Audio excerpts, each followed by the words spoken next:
Contents: 1. Prologue 9I, The Idea. 2. The Family Tree 37.3, The Man of Reason 64, The Egoist 94.5, The Man of Paradox 106.6, The Destructive Urge 145.7, The Explorer 184.8, The Prophet 222. 2nd, The Movement 9, International Endeavours 239.10, Anarchism in France 275.11, Anarchism in Italy 32,712, Anarchism in Spain 356.13, Anarchism in Russia 399.14, Various traditions, Anarchism in Latin America, Northern Europe, Britain, and the United States 15. Epilogue, Selected Bibliography. Index, Anarchism, A History of Libertarian Ideas and Movements. This page intentionally left blank. First prologue. Whoever denies authority and fights against it is an anarchist, said Sebastian Faure. The definition is tempting in its simplicity, but simplicity is the first thing to guard against in writing a history of anarchism.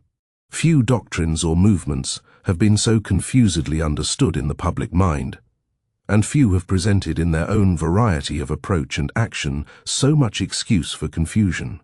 That is why, before beginning to trace the actual historical course of anarchism as a theory and a movement, I start with a chapter of definition. What is anarchism, and what is it not? These are the questions we must first consider. Faure's statement at least marks out the area in which anarchism exists. All anarchists deny authority, many of them fight against it, but by no means all who deny authority and fight against it can reasonably be called anarchists. Historically, anarchism is a doctrine which poses a criticism of existing society, a view of a desirable future society, and a means of passing from one to the other. Mere unthinking revolt does not make an anarchist, nor does a philosophical or religious rejection of earthly power. Mystics and Stoics seek not anarchy, but another kingdom. Anarchism, historically speaking, is concerned mainly with man in his relation to society. Its ultimate aim is always social change. Its present attitude is always one of social condemnation. Even though it may proceed from an individualist view of man's nature, its method is always that of social rebellion, violent or otherwise. But even among those who recognize anarchism as a social political doctrine, confusion still exists. Anarchism, nihilism, and terrorism are often mistakenly equated, and in most dictionaries will be found at least two definitions of the anarchist. One presents him as a man who believes that government must die before freedom can live. The other dismisses him as a mere promoter of disorder who offers nothing in place of the order he destroys. In popular thought, the latter conception is far more widely spread. The stereotype of the anarchist is that of the cold-blooded assassin who attacks with dagger or bomb the symbolic pillars of established society. Anarchy, in popular parlance, is malign chaos. Yet malign chaos is clearly very far from the intent of men like Tolstoy and Godwin, Thoreau and Kropotkin, whose social theories have all been described as anarchist. There is an obvious discrepancy between the stereotype anarchist and the anarchist, as we most often see him in reality. That division is due partly to semantic confusions and partly to historical misunderstandings. In the derivation of the words anarchy, anarchism, and anarchist, as well as in the history of their use, we find justifications for both the conflicting sets of meanings given to them. Anarchos, the original Greek word, means merely without a ruler, and thus anarchy itself can clearly be used in a general context, to mean either the negative condition of unruliness or the positive condition of being unruled, because rule is unnecessary for the preservation of order. It is when we come to the use of the three words in a social-political context that we encounter important shifts of meaning. Anarchy and anarchist were first used freely in the political sense during the French Revolution. Then they were terms of negative criticism and sometimes of abuse, employed by various parties to damn their opponents, and usually those to the left. The Girondin Brissot, for example, demanding the suppression of the enrages, whom he called anarchists, declared in 1793, it is necessary to define this anarchy. He went on to do so. Laws that are not carried into effect, authorities without force and despised, crime unpunished, property attacked, the safety of the individual violated, the morality of the people corrupted, no constitution, no government, no justice. These are the features of anarchy. Brissot at least attempted a definition. A few years later, turning upon the Jacobins it had destroyed, the Directory descended to partisan abuse, declaring, "By anarchists, the Directory means these men covered with crimes, stained with blood, and fattened by rapine, enemies of laws they do not make, and of all governments in which they do not govern, who preach liberty and practice despotism, speak of fraternity and slaughter their brothers. Tyrants, slaves, servile adulators of the clever dominator who can subjugate them, capable in a word of all excesses, all basenesses, and all crimes." Used moderately by Brissot, or violently by the Directory, anarchism was clearly a word of condemnation both during and after the French Revolution. At best it described those whose policies one considered destructive and disastrous. At worst it was a term to be used indiscriminately for the smearing of one's rivals, and so the enrages, who distrusted excessive power, and Robespierre, who loved it, were tarred by the same invidious brush. But, like such titles as Christian and Quaker, anarchist was in the end proudly adopted by one of those against whom it had been used in condemnation. In 1840, Pierre-Joseph Proudhon, that stormy, argumentative individualist who prided himself on being a man of paradox and a provoker of contradiction, published the work that established him as a pioneer libertarian thinker. It was, "What is Property?" in which he gave his own question the celebrated answer, "Property is theft." In the same book, he became the first man willingly to claim the title of anarchist. Undoubtedly, Proudhon did this partly in defiance, and partly in order to exploit the word's paradoxical qualities. He had recognized the ambiguity of the Greek anarchos, and had gone back to it for that very reason, to emphasize that the criticism of authority on which he was about to embark need not necessarily imply an advocacy of disorder. The passages in which he introduces anarchist and anarchy are historically important enough to merit quotation, since they not merely show these words being used for the first time in a socially positive sense, but also contain in germ the justification by natural law which anarchists have in general applied to their arguments for a non-authoritarian society. What is to be the form of government in the future? He asks. I hear some of my readers reply, "Why, how can you ask such a question? You are a Republican." A Republican? Yes, but that word specifies nothing. Res publica, that is, the public thing. Now, whoever is interested in public affairs, no matter under what form of government, may call himself a Republican. Even kings are Republicans. Well, you are a Democrat. No. Then what are you? I am an anarchist.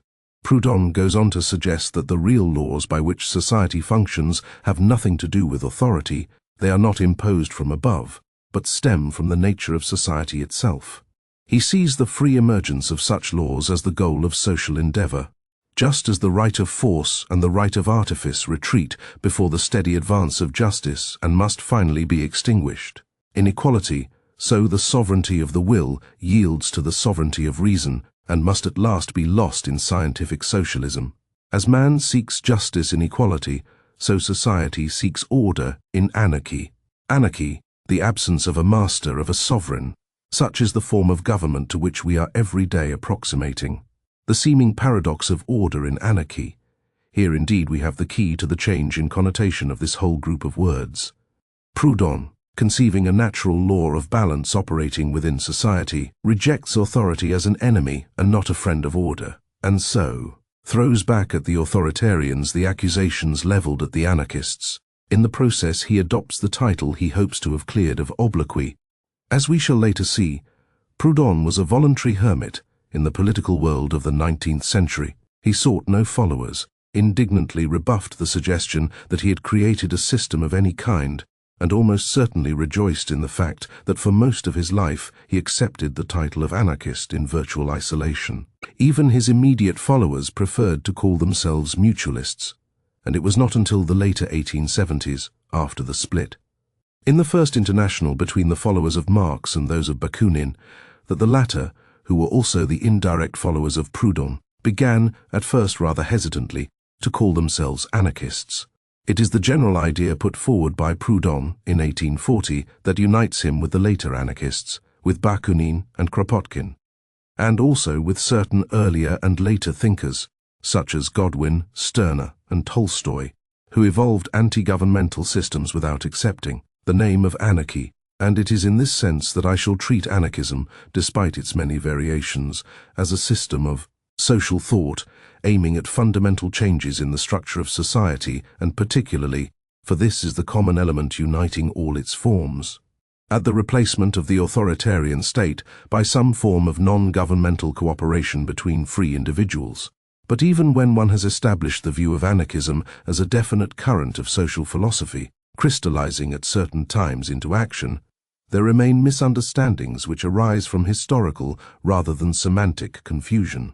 First, there is the tendency to identify anarchism with nihilism, and to regard it as a negative philosophy, a philosophy of destruction simply. The anarchists themselves are partly responsible for the misunderstanding, since many of them have tended to stress the destructive aspects of their doctrine.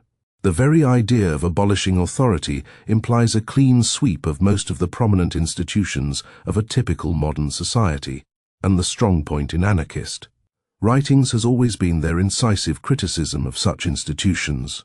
In comparison, their plans of reconstruction have been oversimplified and unconvincing. Yet in the mind of no anarchist thinker has the idea of destruction ever stood alone. Proudhon used the phrase destruam et aedificabo as the motto for the attack on industrial Caesarism, embodied in his economic contradictions. 1846, I destroy and I build up. And Michael Bakunin ended his essay on reaction in Germany with a celebrated invocation, "Let us put our trust in the eternal spirit, which destroys and annihilates only because it is the unsearchable and eternally creative source of all life." The passion for destruction is also a creative passion. The tradition has continued into our own generation. In 1936, almost 100 years after Bakunin published Reaction in Germany, the Spanish anarchist leader Buenaventura Durruti, standing among the destruction caused by the Civil War, boasted to Pierre van Passen, "We are not in the least afraid of ruins. We are going to inherit the earth." There is not the slightest doubt about that. The bourgeoisie may blast and ruin its own world before it leaves the stage of history. We carry a new world here in our hearts. That world is growing this minute. The anarchist, then, may accept destruction, but only as part of the same eternal process that brings death and renewed life to the world of nature, and only because he has faith in the power of free men to build again and build better in the rubble of the destroyed past. It was Shelley, the greatest disciple of Godwin, who gave eloquent expression to this recurrent anarchist dream of renewal. The earth's great age begins anew, the golden years return. The earth doth like a snake renew her winter weeds outworn. Heaven smiles, and faiths and empires gleam like wrecks in a dissolving dream. It is through the wrecks of empires and faiths that the anarchists have always seen the glittering towers of their free world arising. That vision may be naive. We have not yet come to the point of judging it in such terms, but it is clearly not a vision of destruction unmitigated. Certainly no man capable of such a vision can be dismissed as a nihilist. The nihilist, using the term in a general sense, believes in no moral principle and no natural law. The anarchist believes in a moral urge powerful enough to survive the destruction of authority and still to hold society together in the free and natural bonds of fraternity. Nor is the anarchist a nihilist in the narrow historical sense, since the particular group somewhat inaccurately called nihilists in Russian history were terrorists who belonged to the people's will, an organized, conspiratorial movement which sought during the later 19th century to achieve constitutional government, an un-anarchistic aim, by a program of organized assassination directed against the autocratic rulers of Tsarist Russia. This last statement begs a familiar question. If anarchists are not nihilists, are they not terrorists in any case? The association of anarchism with political terrorism is still well established in the popular mind, but it is not a necessary association. nor can it be historically justified, except in a limited degree. Anarchists may be substantially agreed on their ultimate general aims. On the tactics needed to reach that aim, they have shown singular disagreement, and this is particularly the case with regard to violence. The Tolstoyans admitted violence under no circumstances. Godwin sought to bring change through discussion, and Proudhon and his followers through the peaceful proliferation of cooperative organizations. Kropotkin accepted violence, but only reluctantly, and because he felt it occurred inevitably during revolutions, and that revolutions were unavoidable stages in human progress. Even Bakunin, though he fought on many barricades and extolled the bloodthirstiness of peasant risings, had also times of doubt, when he would remark, in the tones of saddened idealism, bloody revolutions are often necessary, thanks to human stupidity, yet they are always an evil, a monstrous evil, and a great disaster, not only with regard to the victims, but also for the sake of the purity and the perfection of the purpose in whose name they take place. In fact, where anarchists did accept violence, it was largely because of their adherence to traditions that stem from the French-American and ultimately the English revolutions, traditions of violent popular action in the name of liberty, which they shared with other movements of their time, such as the Jacobins, the Marxists, the Blanquists, and the followers of Mazzini and Garibaldi. With time, and particularly as the memory of the Commune of 1871 began to fade, the tradition acquired a romantic aura. It became part of a revolutionary myth, and in many countries had little relation to actual practice. There were, indeed, special situations, particularly in Spain, Italy, and Russia, where violence had long been endemic in political life, and here the anarchists, like other parties, accepted insurrectionism almost as a routine. But among the celebrities of anarchist history, the heroes of violent action have been far outnumbered by the paladins of the word.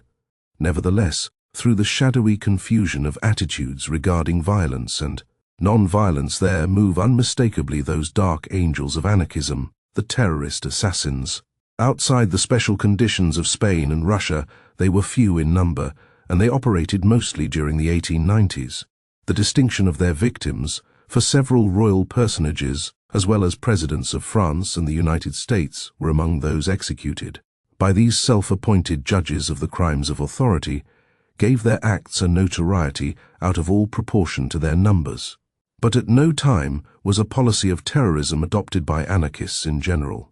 The terrorists, as we shall see, were mostly lonely men driven by a curious blend of austere idealism and apocalyptic passion, the black aspect of the same passion that turned other anarchists, like Peter Kropotkin and Louise Michel, into secular saints. Yet there is no doubt that the assassinations carried out by men like Ravachol and Emile Henry and Leon Czolgosz, to name only three of the most notorious, did enormous harm to the anarchist cause by implanting in the popular mind an identification which lingers long after its justification has vanished. What seems curious is that other assassinations of the same period should have been so much more easily forgotten than those of the anarchists. The name of the Russian social revolutionaries, whose victims were far more numerous, arouses no reminiscent shudder, and few people who associate anarchists with daggers and infernal machines pause to remember that only one of the three assassins of American presidents claimed to be an anarchist. Of the others, one was a Confederate, and the third, a disappointed Republican. The lingering prejudice can possibly be explained by the disturbance that is created in the minds of the insecure by any doctrine of logical extremity. The anarchists attack the principle of authority which is central to contemporary social forms, and in doing so, they arouse a guilty kind of repugnance. In ordinary people, they are rather like Ivan Karamazov crying out in the courtroom, who does not desire his father's death. The very ambivalence of the average man's attitude to authority makes him distrust those who speak openly the resentments he feels in secret, and thus it is in the psychological condition which Erich Fromm has named the fear of freedom that we may find the reason why, against the evidence of history, so many people still identify anarchism with unmitigated destruction and nihilism and political terror. What anarchism really is, we shall now begin to consider. To describe the essential theory of anarchism is rather like trying to grapple with Proteus, for the very nature of the libertarian attitude, its rejection of dogma, its deliberate avoidance of rigidly systematic theory, and, above all, its stress on extreme freedom of choice and on the primacy of the individual judgment, creates immediately the possibility of a variety of viewpoints inconceivable in a closely dogmatic system. Anarchism, indeed, is both various and mutable, and in the historical perspective it presents the appearance not of a swelling stream flowing on to its sea of destiny, an image that might well be appropriate to Marxism, but rather of water percolating through porous ground, here forming for a time a strong underground current, there gathering into a swirling pool, trickling through crevices, disappearing from sight, and then re-emerging where the cracks in the social structure may offer it a course to run. As a doctrine it changes constantly, as a movement it grows and disintegrates in constant fluctuation, but it never vanishes. It has existed continuously in Europe since the 1840s, and its very protean quality has allowed it to survive where many more powerful but less adaptable movements of the intervening century have disappeared completely. The peculiar fluidity of anarchism is reflected in its attitude toward organization. By no means all anarchists reject organization, but none seeks to give it an artificial continuity. The fluid survival of the libertarian attitude itself is what is important. In fact, the basic ideas of anarchism, with their stress on freedom and spontaneity, preclude the possibility of rigid organization, and particularly of anything in the nature of a party constructed for the purpose of seizing and holding power. All parties, without exception, insofar as they seek for power, are varieties of absolutism, said Proudhon, and none of his descendants has thought otherwise. For the idea of partisan organization, the anarchists substitute their mystique of individual and popular impulse, which in practice has found its expression in a succession of loose and impermanent groups and confederations of propagandists who see their duty not to lead the people so much as to enlighten and give example to them. Even the anarchist insurrectionaries in Italy and Spain carried out their small uprisings not because they thought revolutions under their control would ensue, but because they considered such acts to be propaganda by deed, aimed at showing the people a course of action that might lead to their liberation. In practice, of course, anarchist militants have often come dangerously near to the authoritarian stance of the revolutionary leader, but their basic theory has always rejected any such position, and has sought to eliminate its necessity by posing the idea of the spontaneous origin of revolutions. Revolutions, said Bakunin, are not made either by individuals or by secret societies. They come automatically, in a measure. The power of things, the current of events and facts, produces them. They are long preparing in the depth of the obscure consciousness of the masses. Then they break out suddenly, not seldom on apparently slight occasion. Kropotkin gave the same thought a scientific twist. In accordance with the mode of the later 19th century, evolution never advances so slowly and evenly as has been asserted. Evolution and revolution alternate, and the revolutions, that is, the times of accelerated evolution, belong to the unity of nature as much as do the times when evolution takes place more slowly. Both Bakunin's mystical faith in unreasoning mass impulse and Kropotkin's adapted social Darwinism imply that rigid organization and rigid theoretical systems are drags on progress, whether revolutionary or evolutionary. At the same time, they encourage the flexibility of approach that makes men sensitive to currents of discontent and aspiration. Hence, freedom of interpretation and variety of approach are elements one would naturally expect to find in the world of the anarchist. The congealing elements of dogmatism and orthodoxy have not been absent even in that world, for these are matters of personality as much as of theory, but, in the relatively short run, they have always dissolved in the renewed urge toward change, an urge unhindered by the power of personal leaders or sacred texts.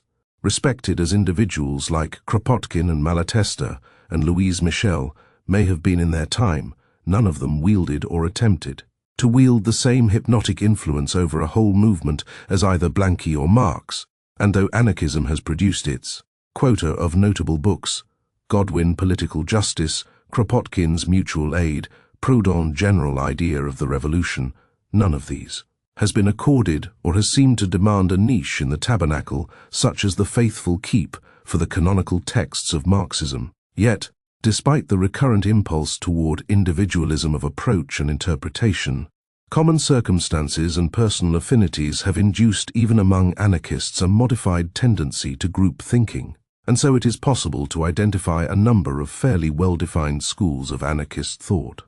At one end of the series, left or right according to one's predilections, stands individualist anarchism. Max Stirner, preaching insurgent self-assertion and foreseeing a union of egoists drawn together by respect for each other's ruthlessness, carries this trend as far as logical fanaticism will go. William Godwin, in his vision of a Thebaid of free men sharing their means according to the dictates of abstract justice, offers a rather coldly benevolent variation of the same vision. The next point along the spectrum of anarchist attitudes is Proudhon's mutualism. Proudhon differs from the true individualist anarchists because he sees history in social form and, despite his fierce defense of individual freedom, thinks in terms of association. That I may remain free, that I may be subject to no law but my own, and that I may govern myself, he says, the edifice of society must be rebuilt on the idea of contract. He seeks to rebuild society, not to abolish it, and he envisages the world of the future as a great federation of communes and workers' co-operatives, based economically on a pattern of individuals and small groups possessing, not owning their means of production, and bound by contracts of exchange and mutual credit which will assure to each individual the product of his own labor. Beyond mutualism, we reach the three more familiar varieties of anarchist thought: collectivism, anarchist communism, and anarcho-syndicalism. These all retain some of the elements of Proudhon's theory, particularly his federalism and the emphasis on workers.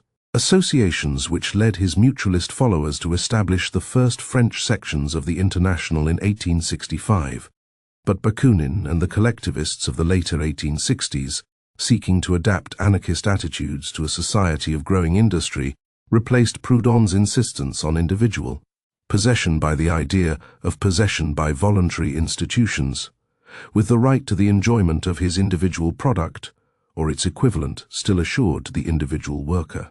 During the later 1870s, Kropotkin and his fellow anarchist communists took the development a logical stage further. They not only envisaged the local commune and similar associations as the proper guardians of the means of production, they also attacked the wage system in all its forms and revived the idea, already put forward by Sir Thomas More, of a literal communism that would allow everyone to take, according to his wishes, from the common storehouses, on the basis of the slogan, from each according to his means, to each according to his needs. The main difference between the anarchist communists and the anarcho-syndicalists, who appeared a decade later in the French trade unions, was that the latter emphasized the revolutionary trade union both as an organ of struggle, the general strike its most potent tactic, and also as a foundation on which the future free society might be constructed.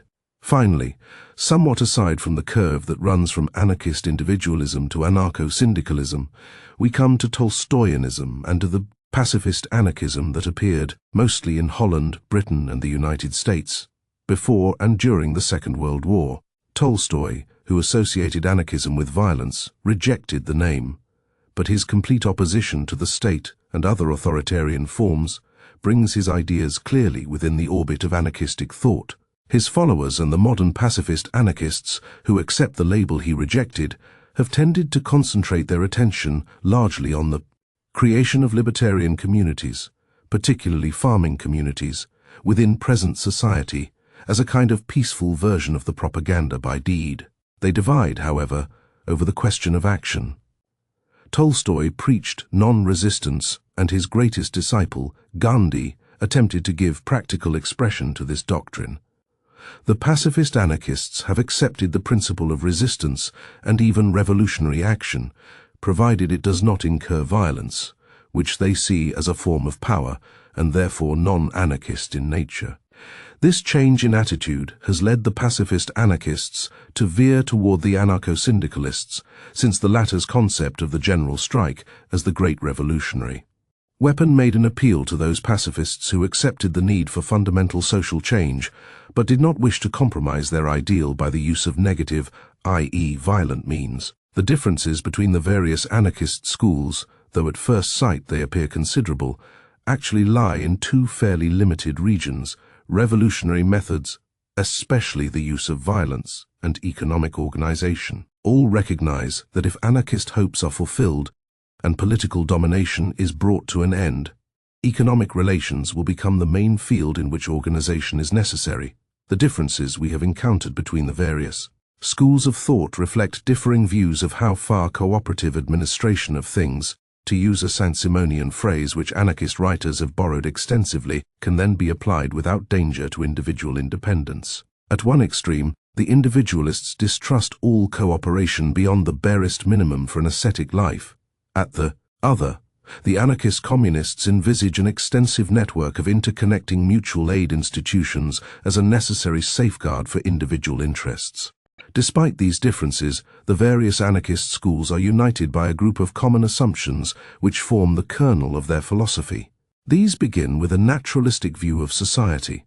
All anarchists, I think, would accept the proposition that man naturally contains within him all the attributes which make him capable of living in freedom and social concord. They may not believe that man is naturally good, but they believe very fervently that man is naturally social. His sociality is expressed, according to Proudhon, in an immanent sense of justice, which is wholly human and natural to him, an integral part of a collective existence. Man feels his dignity at the same time in himself and in others, and thus carries in his heart the principle of a morality superior to himself. This principle does not come to him from outside. It is secreted within him. It is immanent.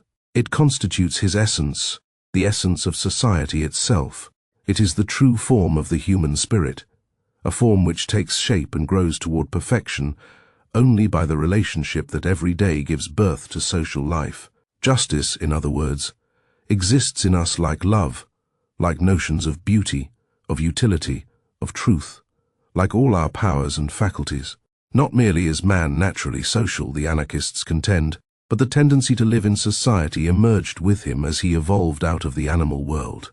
Society existed before man, and a society living and growing freely would in fact be a natural society, as Kropotkin emphasizes in Modern Science and Anarchism.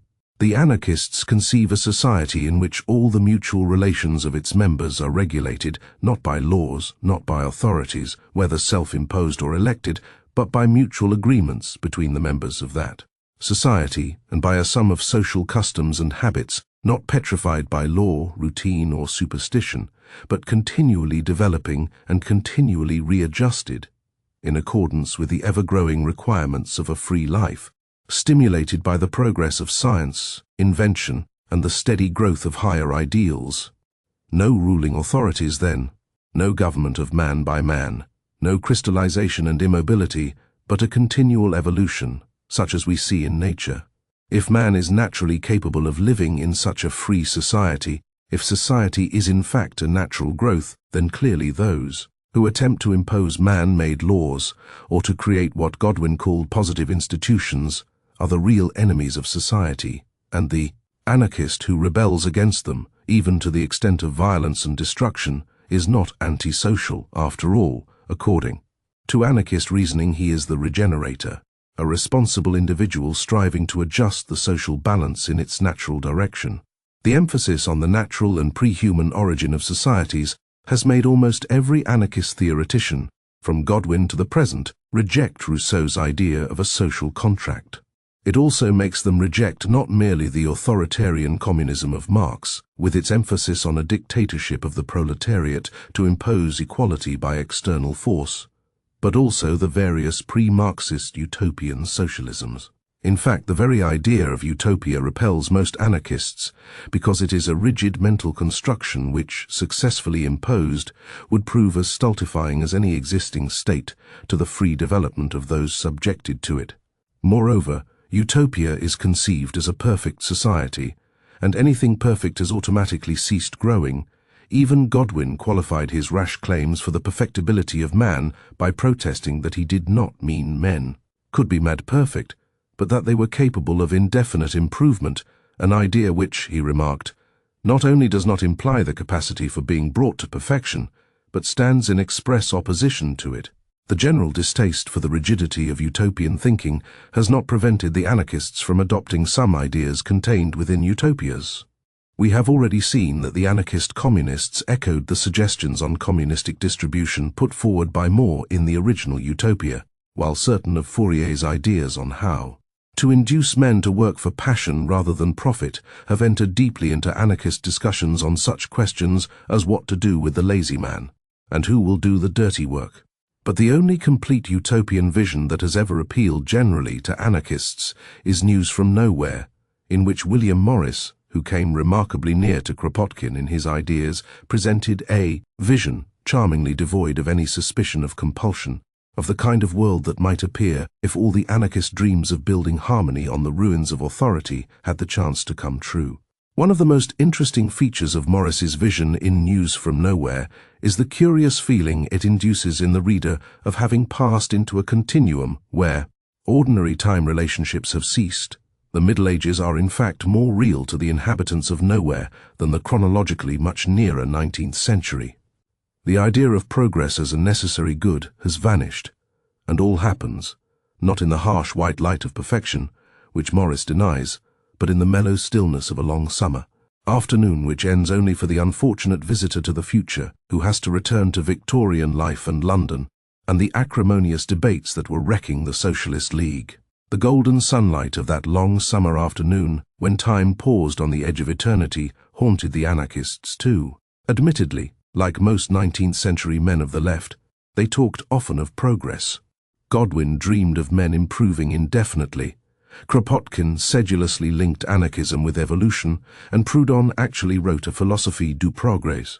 Yet, it is only with qualifications that anarchism can be regarded either as progressive in the ordinary Victorian sense, or as evolutionary in the commonly understood sense of desiring development toward more complex forms, in this case social forms. The Marxists, indeed, have always denied the existence of a progressive element in anarchism, and have even accused anarchists of reactionary tendencies.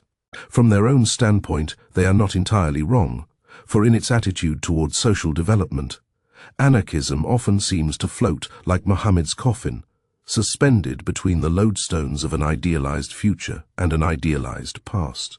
The past the anarchist sees may not be the golden age of Hesiod and Plato, but it resembles that antique vision. It is a kind of amalgam of all those societies which have lived, or are supposed to have lived, by CO operation rather than by organized government. Its components come from all the world and from all history. The peasant communism of the Russian Mir, the village organization of the Kabyles in the Atlas Mountains, the free cities of the European Middle Ages, the communities of the Essenes and the early Christians and the Doukhobors, the sharing of goods implied in the customs of certain primitive tribes, all these attract the anarchist theoretician as examples of what can be done without the apparatus of the state, and they draw him nostalgically to a contemplation of man as he may have been in these fragments of a libertarian past. The accuracy of the interpretations which Kropotkin in particular made of these early societies may well be questioned on the grounds that insufficient account was taken of the extent to which a tyranny of custom becomes a substitute for overt authority. But here we are less concerned with the flaws in this view of the past than with the attitude it represents, an attitude which not only seeks to establish a continuity, almost a tradition, uniting all non-authoritarian societies, but also regards simplicity of life and nearness to nature as positive virtues. Here we reach another important difference between anarchists and Marxists. The Marxist rejects the primitive as representing a stage in social evolution already past. For him, tribesmen, peasants, small craftsmen, all belong with the bourgeoisie and the aristocracy on the scrap heap of history. Communist realpolitik may at times demand a rapprochement with the peasants, as now in the Far East, but the end of such a policy is always to turn the peasants into proletarians of the land. The anarchists, on the other hand, have placed great hopes in the peasant. He is near to the earth, near to nature, and therefore more anarchic in his reactions. Bakunin regarded the Jacqueries as rough models for the spontaneous popular uprising which was his ideal for the revolution.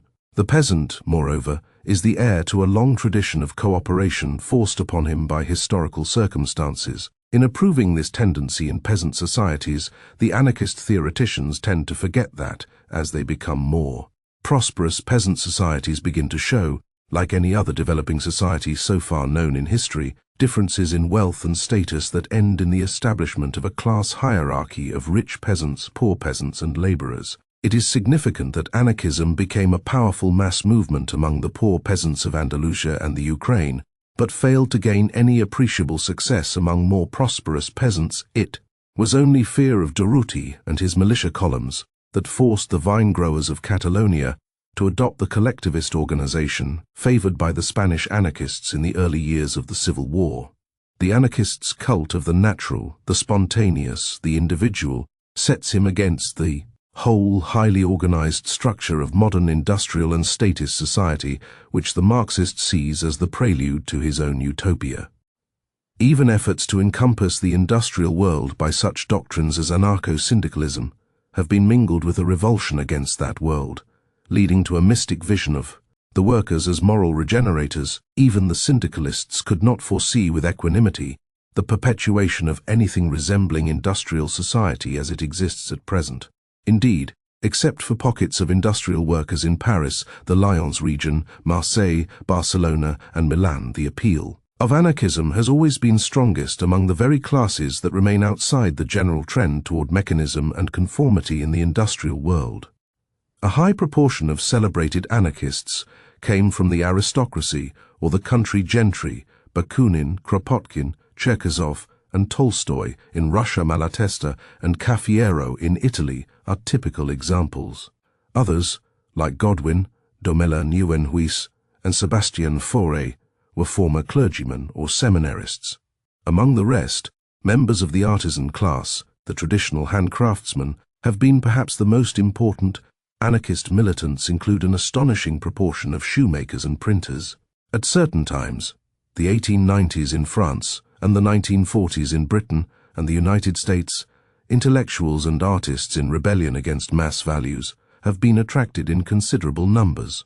Finally, anarchists have tended to welcome as natural rebels the déclassé elements, whom Marx despised most of all, because they fitted nowhere into his neat pattern of social stratification. As a result, the anarchist movement has always had its links with that shadowy world where rebellion merges into criminality, the world of Balzac's Vautrin and his originals in real life. These elements unite mainly in their opposition to the modern state and the modern capitalist or communist economy. They represent a rebellion, not necessarily in favor of the past, but certainly in favor of an ideal of individual freedom which belongs outside the present in which they find themselves. This fact alone should make us look cautiously at anarchist progressivism. What it implies is certainly not progress in terms of society as it now exists. On the contrary, the anarchist contemplates what in some ways is a retreat along the lines of simplification. This appears, of course, in his proposals for social reconstruction. He seeks to break down, to get back to the roots, and to base any organization that may be necessary on, to use a favorite anarchist phrase, the point of production. The dissolution of authority and government, the decentralization of responsibility, the replacement of states and similar monolithic organizations by a federalism which will allow sovereignty to return to the intimate primal units of society. This is what in their various ways the anarchists have all desired, and such a desire necessarily implies a policy of simplification. But we should miss the essence of the anarchist attitude if we ignored the fact that the urge towards social simplification arises not from any desire for the more efficient working of society, nor even entirely from a wish to eliminate the organs of authority that destroy individual freedom, but largely from a moral conviction of the virtues of a simpler life. The deeply moralistic element in anarchism, which makes it much more than a mere political doctrine, has never been explored adequately, and this is due partly to the reluctance of the anarchists themselves, who have rejected conventional moralities, to stress this aspect of their own philosophy. Nevertheless, the urge to simplicity is part of an ascetic attitude which permeates anarchist thought. The anarchist does not merely feel anger against the wealthy, he feels anger against wealth itself, and in his eyes the rich man is as much a victim of his luxury as the poor man of his destitution. To enable all men to live in luxury, That vision which bedevils North American democracy has never appealed to the anarchists. Their attitude was expressed by Proudhon when, in La Guerre et la Paix, he pointed out the distinction between pauperism and poverty. Pauperism is destitution. Poverty is the state in which a man gains by his work enough for his needs, and this condition Proudhon praises in lyrical terms as the ideal human state in which we are most free, in which, being masters of our senses and our appetites, we are best able to spiritualize our lives. The sufficiency that will allow men to be free, that is the limit of the anarchist demand on the material world. That it has not been a merely theoretical limit is emphasized by the extraordinary accounts Franz Borkenau has given of those Andalusian villages, which, having chased out authority in the early days of the Spanish Civil War, set out to create the anarchist Eden.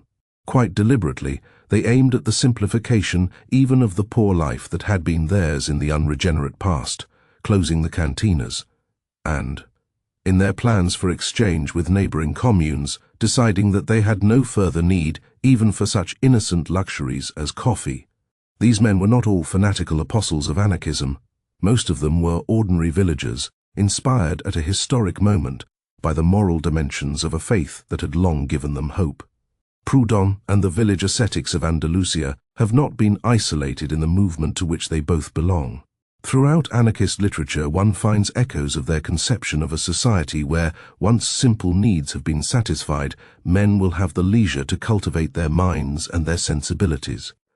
Kropotkin includes in The Conquest of Bread a chapter on the need for luxury, which might seem to negate this contention, but when we examine it, we find that he sees luxury not as material enjoyment, but as the higher delights, the highest within man's reach, of science, and especially of scientific discovery, of art, and especially of artistic creation. By simplifying existence so that toil is reduced, the anarchist believes that man can turn his attention to such noble activities and achieve the philosophic equilibrium in which death will cease to have terror. Again, it is Proudhon who presents the vision most concisely when, in De la Justice, he remarks that human life enters its fullness when it contains love, work, and social communion or justice. If these conditions are fulfilled, he declares, existence is full. It is a feast, a song of love, a perpetual enthusiasm, an endless hymn to happiness. At whatever hour the signal may be given, man is ready, for he is always in death, which means that he is in life and in love. This digression into the vision of the simplified life will have made it evident that the anarchist sees progress not in terms of a steady increase in material wealth and complexity of living, but rather in terms of the moralizing of society by the abolition of authority, inequality, and economic exploitation. Once this has been achieved, we may return to a condition in which natural processes resume their influence over the lives of societies and individuals, and then man can develop inwardly in accordance with the spirit that raises him above the beasts. And thus we see Proudhon, in the Philosophie du Progrès, insisting that the presence of equilibrium is the inevitable complement to the unending movement in the universe. Progress is indefinite, but it has no end, nor, in the ordinary sense, does it appear to have a goal. It is an incessant metamorphosis, a negation of the absolute, the affirmation of universal movement, and in consequence the negation of all immutable forms and formulae, of all doctrines of eternity, permanence or impeccability, of all permanent order, not excepting that of the universe, and of every subject or object, spiritual or transcendental, that does not change. The formula is almost Heraclitean. It suggests the flux of never-ending change rather than the dialectical forward movement of the Hegelians and the Marxists. It suggests a world in which history loses all its rigidity in the interflow of balancing forces. It suggests contradiction as a positive and productive element, and equilibrium as a dynamic condition in a world that changes constantly and never reaches the stillness of perfection, because imperfection is a cause and a consequence of its everlasting movement. But I would misrepresent anarchism as it has appeared in history if I ended this introductory chapter by leaving the impression that there is anything in the theory which suggests a passive acceptance of inevitable process. To the anarchist, Despite the scientific determinism that at times has inconsistently found its way into his teachings, no specific event is inevitable, and certainly no specific event in human society. For him, history does not move, as it does for the Marxist, along the steel lines of dialectical necessity. It emerges out of struggle, and human struggle is a product of the exercise of man's will, based on the spark of free consciousness within him, responding to whatever impulse, in reason or in nature, provokes the perennial urge to freedom. It is the consciousness of the need for struggle, of the need to take practical steps to achieve the liberation of society, that takes anarchism into the world of politics.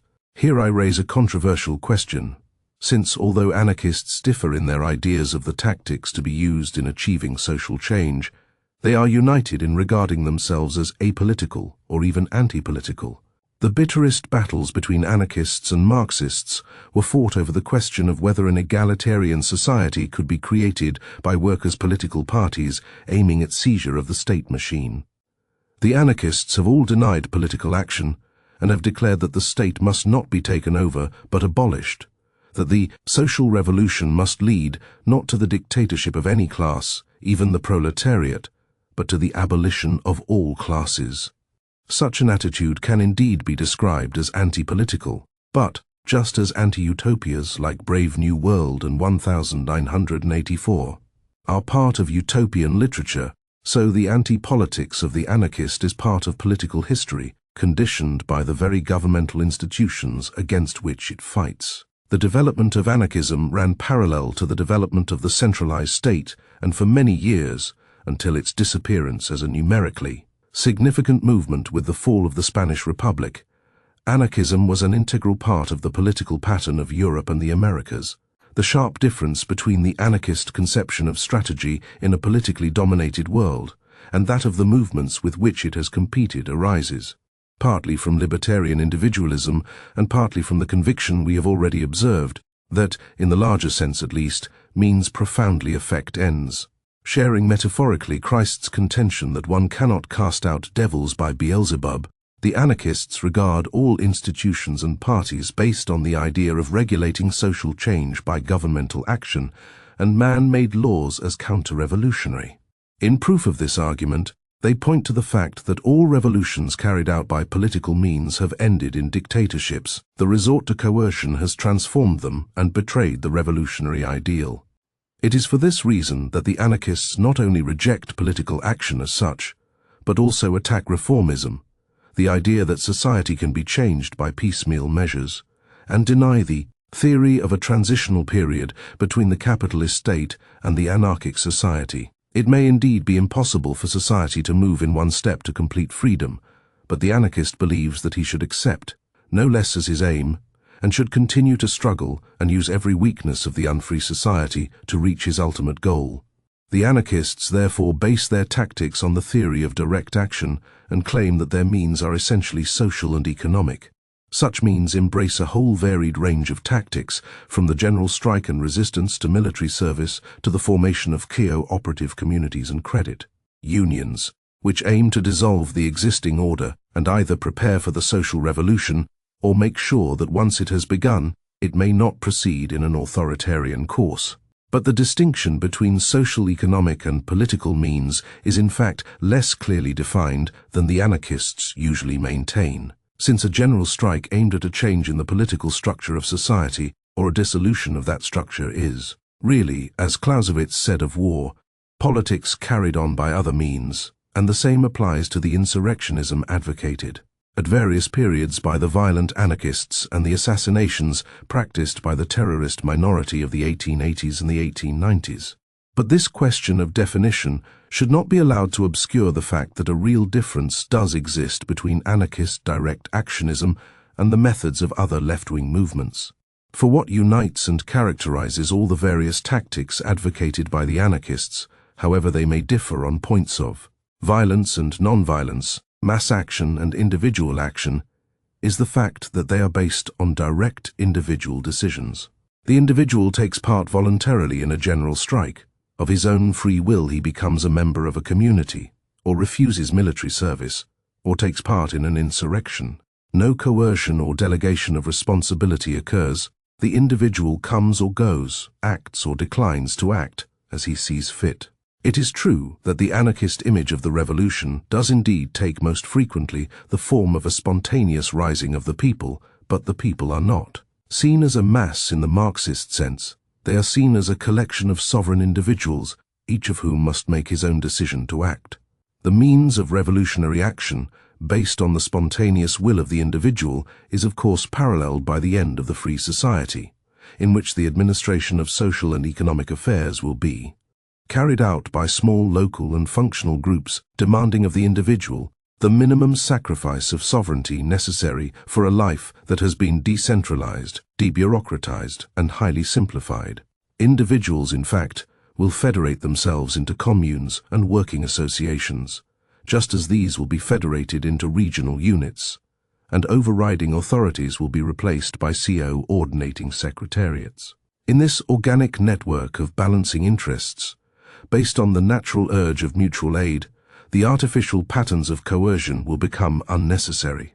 The extreme concern for the sovereignty of individual choice not only dominates anarchist ideas of revolutionary tactics and of the future structure of society, it also explains the anarchist rejection of democracy as well as autocracy. No conception of anarchism is further from the truth than that which regards it as an extreme form of democracy. Democracy advocates the sovereignty of the people. Anarchism advocates the sovereignty of the person. This means that automatically the anarchists deny many of the forms and viewpoints of democracy. Parliamentary institutions are rejected because they mean that the individual abdicates his sovereignty by handing it over to a representative. Once he has done this, decisions may be reached in his name over which he has no longer any control. This is why anarchists regard voting as an act that betrays freedom, both symbolically and actually. Universal suffrage is the counter-revolution, cried Proudhon, and none of his successors has contradicted him. But the anarchist opposition to democracy goes deeper than a dispute over forms.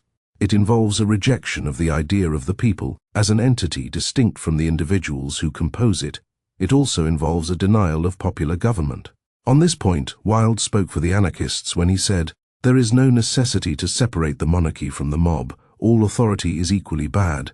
Particularly, the anarchist rejects the right of the majority to inflict its will on the minority. Right lies not in numbers, but in reason. Justice is found not in the counting of heads, but in the freedom of men's hearts. "There is but one power," said Godwin, "to which I can yield a heartfelt obedience, the decision of my own understanding, the dictate of my own conscience."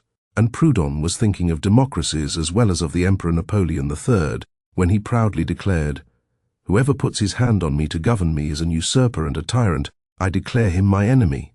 In reality, the ideal of anarchism, far from being democracy carried to its logical end, is much nearer to aristocracy universalized and purified. The spiral of history here has turned full circle, and where aristocracy, at its highest point in the Rabelaisian vision of the Abbey of Theleme, called for the freedom of noble men, anarchism has always declared the nobility of free men. In the ultimate vision of anarchy, these free men stand godlike and kingly, a generation of princes, as Shelley has described them. The loathsome mask has fallen, the man remains. Scepterless, free, uncircumscribed, but man equal, unclassed, tribeless and nationless, exempt from awe, worship, degree, the king over himself, just, gentle, wise, but man passionless. No, yet free from guilt or pain, which were, for his will made or suffered them, nor yet exempt, though ruling them like slaves, from chance and death and mutability, the clogs of that which else might oversoar the loftiest star of unascended heaven, pinnacled deep in the intense inane. But that is the anarchist vision of man in a world which still lies outside history and outside time. Now we will turn to the somewhat different picture of anarchism as history so far contains it.